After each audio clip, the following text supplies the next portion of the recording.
What are 5 things that I wish I knew before starting my business? That's what we're going to be talking about today. Hey, I'm Rachel and Ngom. I help purpose-driven entrepreneurs get more leads and sales with Pinterest and blogging and online courses.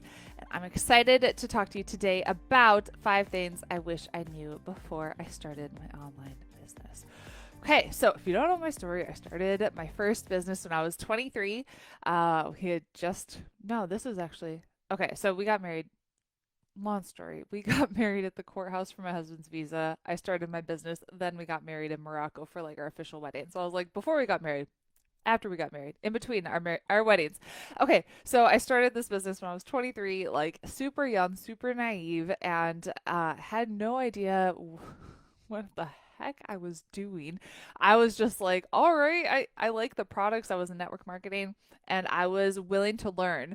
And so one of the first things that I wish I knew is that I'm a leader and I need to stand up and stand my ground and stand my truth and speak up and be bold.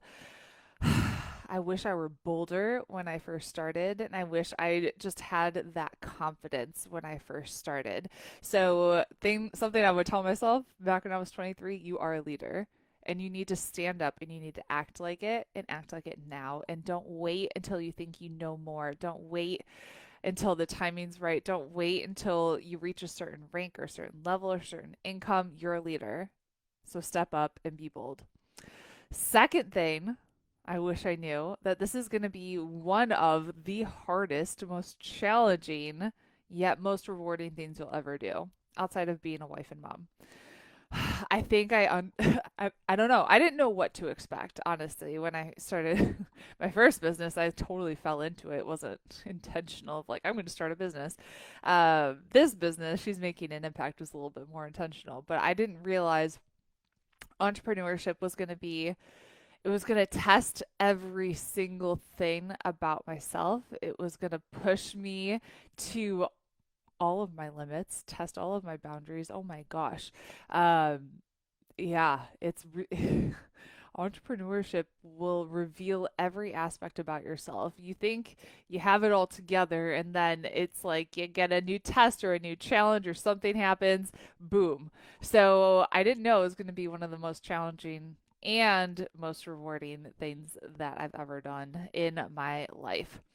Third thing, failure is a good thing and you need to pursue failure and you need to take bigger risks if you want to see bigger rewards. I think I definitely played it too safe when I was first starting out. I think I still play it too safe. And I know that I can play bigger. And that's like one of my big things. I'm going through a leadership program right now, which has been amazing. It's a transformational leadership program. And one of my biggest takeaways that I'm having is I need to play bigger. And I was actually having a phone call today with one of my the coaches in the program. So like it's an incredible program. And like not only is it like a live event, multiple live events, we get coaching throughout it. It's been mind-blowing. But as I was talking to him today, I was telling him that I actually like we our blog has reached millions of people. And so like I said, I was like one of my goals is to reach like thousands of people with this. And I was like, wait a second, millions like my goal is to reach millions of people with this because we've actually reached millions of people with my blog already. And I'm like, why am I still settling? Why am I still playing small? Why am I still thinking small? Like it is so possible to be able to transform millions of people's lives. So why am I settling for something smaller? So I need to play bigger. And failure is a good thing. So if you're not failing, you're not playing big enough. You need to actually pursue failure. I've learned so much about failure over the years, and I definitely think that I can pursue bigger failures to have bigger rewards. I can risk more. And I wish I knew that before I started. And that's definitely something I'm continuing to work on for sure. Fourth thing that I wish I knew before I started my business is you can't please everybody. Did I know this before I started? Probably not, but like I knew you can't please everyone, but it's like when you put yourself out there and you start a business, it's like you're exposing a part of yourself and you're open and you're vulnerable, right? And especially, I think one of the hardest things is if you get criticism from family members or close friends. And this will, if it hasn't happened already, I'm pretty much guaranteeing, I can't guarantee, but I'm going to say it most likely will happen where you're going to get some form of criticism from someone close to you. And just know that they're not you. They don't pay your bills. They don't have your same goal, your same drive, your same dreams, your same desire, your same vision. And you can't please everyone. So stop trying to, especially online. You can't please everyone. I wish I would have known that I shouldn't try to just play it safe and be vanilla. Oh gosh, my first business, it took me a while to find my voice. And I remember seeing like some of the top people in our company and in our network marketing company. And I was just thinking, if I do what they do, I'll be successful. But I took that to like, if I post exactly what they post, I'll be successful. And so it was literally, I like copy and pasted some of their posts thinking they did this. I'll be successful too. And you gotta have your own voice. You have a voice, use it. And I think I maybe had a fear of using my voice for sure, a fear of saying the wrong thing, a fear of maybe making people upset or angry.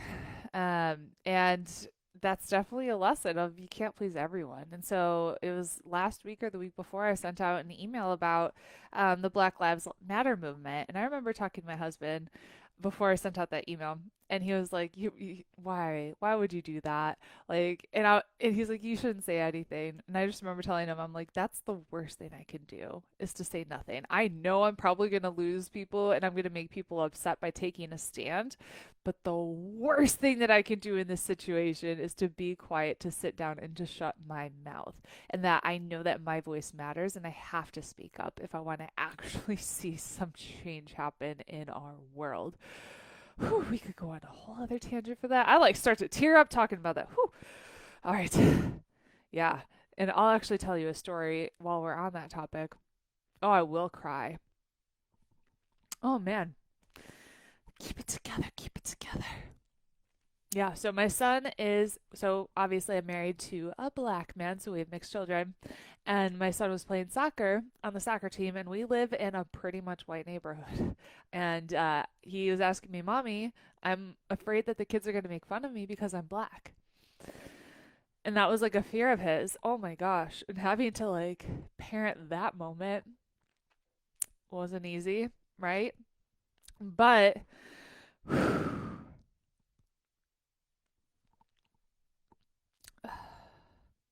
it's like an emotional day, man.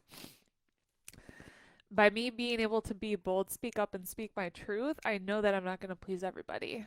But I'm taking a stand for my son and the people that I care about and the people in our country. Whew, all right. I'm going to get through. I'm going to get through it. This is when you do it live and you don't record and you're not editing. Last thing, that your business is not always going to be growing, or rather, you're either growing or you're dying. You're either growing or you're dying.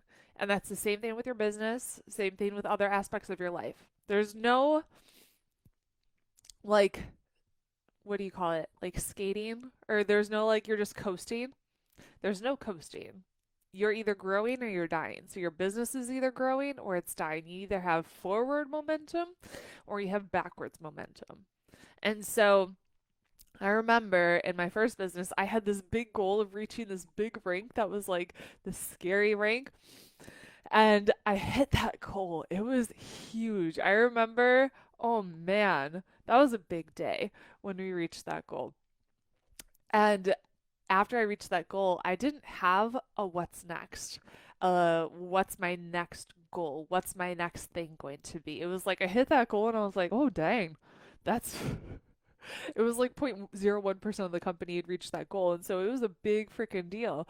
But I didn't have an immediate, like, all right, celebrate, but then what's the next thing that you're working towards? It was like, in my eyes, I like hit the pinnacle of like, holy crap, this is amazing. And so with your business, you always have to have what's that next goal that I'm striving towards? Because you're either growing or you're dying, and you have to be really intentional about pursuing growth personally and in your business. Okay, let's recap that one. 5 things I wish I knew before I started my business. You're a leader and you need to step up now. This is going to be one of the hardest and most rewarding things you're ever going to do in your life. Failure is a good thing, and you need it to take bigger risks to see bigger rewards. You can't please everyone, and you're either growing or you're dying. I hope you found this helpful. We are currently accepting applications for our 12-month group coaching program where you can work with me and I'll teach you how to start, grow, and scale an online business from the ground up. If you're interested in that, you can apply at rachelandgom.com/activate. I hope you have an amazing day, and I'll talk to you later.